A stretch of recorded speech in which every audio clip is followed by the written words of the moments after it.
तो पहले सब्सक्राइब करिए और हमारी वीडियोस का सबसे पहले नोटिफिकेशन पाने के लिए बेल आइकन दबाना ना भूलें। जादुई नदी।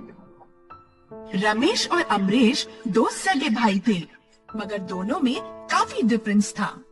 रमेश जहाँ एकदम गोरा और चालाक था, वहीं अमरीश एकदम काला कलूटा और भोला भाला था।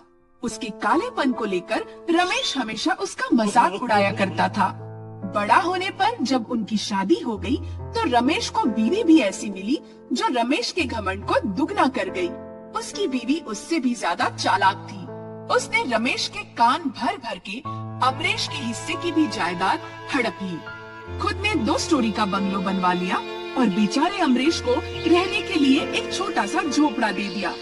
भोला भाला अमरीश अपनी बीवी के साथ उस झोपड़े में ही खुश रहने की कोशिश करने लगा, पर उसकी बीवी उसे खुश नहीं रहने देती। जब तब ताना मार मार के उसे अंदर ही अंदर तोड़ती रहती। एक दिन परेशान होकर वो जंगल में दूर, बहुत दूर चला गया।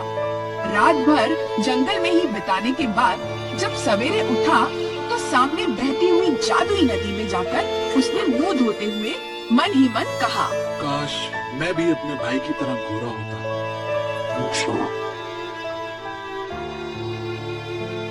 लगता है इन्हें पता चल गया, रात भर में घर पर नहीं था, इसलिए मुझे ऐसे देख रही है।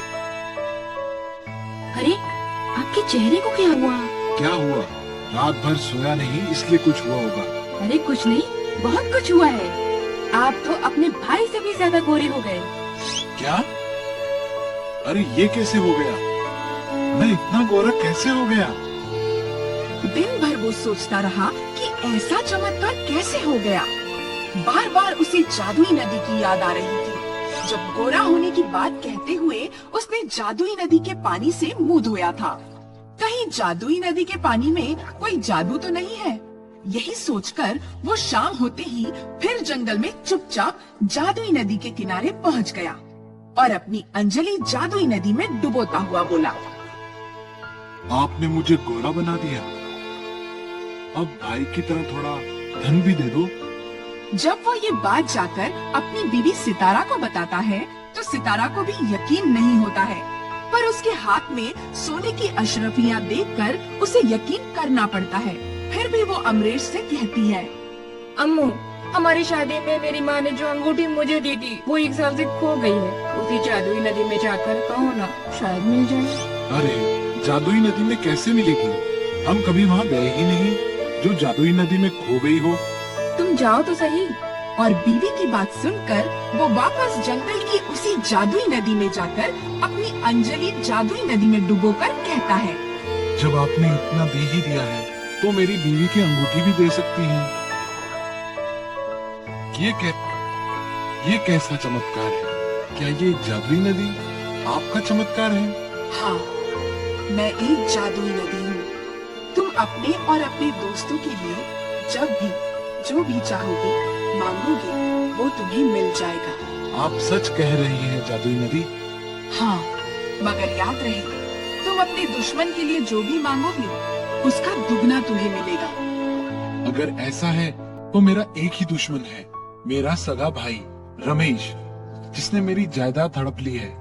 मैं चाहता हूँ उसका 1 स्टोरी का घर 2 स्टोरी का हो जाए।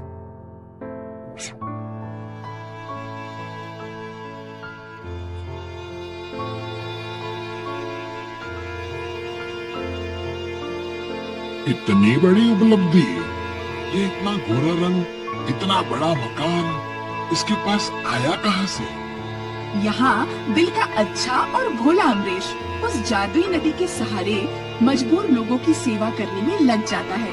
वो उस जादुई नदी के बारे में किसी को कुछ बताता नहीं है, पर किसी की भी कोई भी चीज खोई हो या किसी को किसी चीज की जरूरत हो, तो वो जादुई नदी किनारे जाकर पानी में अपनी अंजलि डुबोता और वो चीज मांगता, उसे मिल जाती। यहाँ तक कि उनके गांव के जमींदार का बच्चा एक दिन खो गया।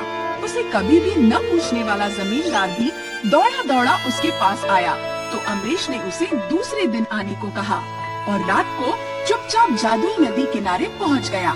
जादुई नदी में अपनी अंजलि डालकर उसने कहा, हे जादुई नदी, आज तक जमींदार ने कभी भी मेरी इज्जत नहीं की, पर उनका बेटा खो गया है। बेचारा बहुत परेशान है, उनका बेटा मिला दो। गांव के जमींदार का बेटा मिलने के बाद तो अमरीश की ख्याति चारों तरफ फैल जाती है। अब हर कोई उससे मदद मांगने पहुंच जाता है। उसकी ख्याति देखकर उसका भाई रमेश और रमेश की बीवी पूरी तरह जल भून जाते हैं। एक दिन गांव के किसान का बछड़ा खो जाता है। किसान के मासूम बच्चे को उस बछड़े से इतना प्यार होता है कि उसके खोने के दुख में वो बुरी तरह बीमार हो जाता है। किसान भागा भागा अमरीश के पास आता है। उसके बच्चे की हालत सुनकर अमरीश उसे दिलासा देता है कि उसका बछड़ा कल सवेरे मिल जाएगा। उसकी बात उस पर गिद्ध की नजर जमाए उसका भाई रमेश सुन लेता है और रात को उसके घर से निकलते ही उसका पीछा करता है और उसे जादुई नदी में अंजलि डालकर प्रार्थना करते और जादुई नदी में से बछड़ा निकालते देख उसे सारी बात समझ में आ जाती है। अमरीश के बछड़ा लेकर जाते ही वो जल्दी जल्दी जादुई नदी के पास पहुंचता है और जादुई नदी में अपनी अंजलि डालकर कहता है, मेरी बीवी को सर से पांव तक सोने की लाद दो, इतने गहने दो। धन्यवाद जादुई नदी, अब मैं भी आपसे हर चीज मांग कर ले जाऊंगा। हाँ, मगर याद रहे, तुम अपने दुश्मन के लिए जो भी मांगोगे उसका दुगना तुम्हें मिलेगा। मैं भला अपने किसी दुश्मन या दोस्त के लिए कुछ क्यों मांगूंगा? मैं तो जिंदगी भर अपने लिए ही मांगूंगा। और घर पहुंचने पर जब बीवी उसके हाथ में इतने गहने देखती है और उसकी बात सुनती है तो लालची बीवी की खुशी का ठिकाना नहीं रहता।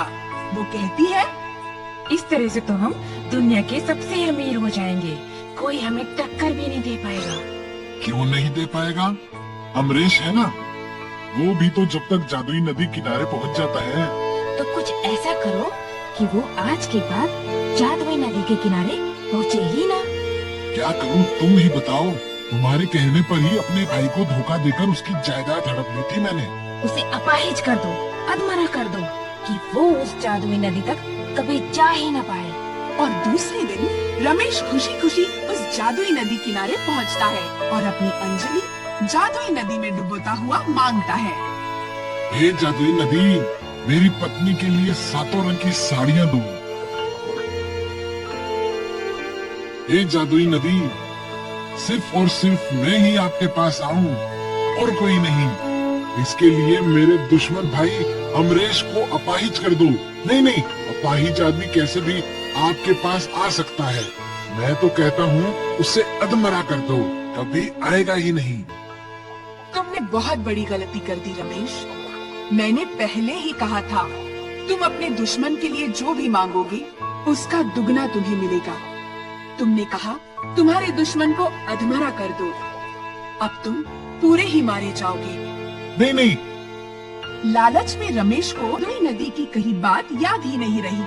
पर आप एक बात हमेशा याद रखना दोस्तों, कभी भी किसी भी चीज से कुछ मिलने लगे तो उसकी शर्तों को मत भूलना।